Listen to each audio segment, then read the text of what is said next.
The Green Brigade claim they have been withheld from getting tickets to upcoming Celtic games until further notice, including the League Cup final with Rangers.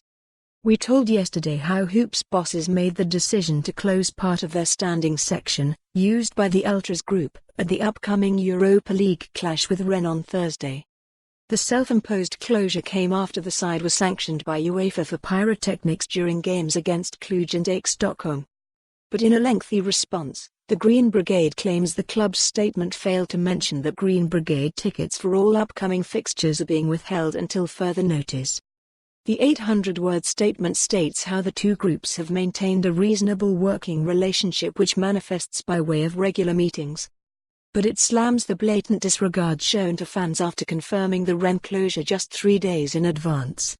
It reads, "Considering we met with the club last week to discuss potential sanctions specifically against our group, the timing and scope of this decision is particularly vindictive."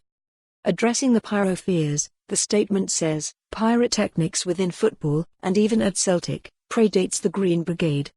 It would be naive to assume that it can simply be eradicated, and instead, the mature, progressive approach would be for football clubs and authorities to properly engage with fans to promote safe use. On the select occasions we opt to use pyro, we do so with total regard for safety and seek to limit risk as much as possible." Celtic's statement, released on Monday, confirmed that all affected fans would receive a full refund. The club said they have the ultimate responsibility for the safety of all our supporters, and it is a responsibility which we take very seriously. We need to tackle any behavior which can compromise the safety of our supporters, including the use of pyrotechnics, overcrowding and offensive chanting or banners.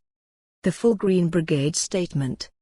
As an Ultras group, it is inevitable that we will occasionally court controversy or conflict, be that through our style of support or indeed our political identity. In spite of this, for over 10 years we have maintained a reasonable working relationship with the club, which usually manifests itself by way of regular meetings. Unfortunately, this relationship broke down early in the season when we had the audacity to criticize the Celtic board for a lack of investment. Although engagement has remained, it has been largely futile and undermined by a breakdown of trust. Throughout our near 15-season existence, we have always accepted responsibility for our actions and ramifications where justified and proportionate. We know that the use of pyrotechnics may bring consequences, therefore accept the ANEVI. For more on this story, visit the news article link.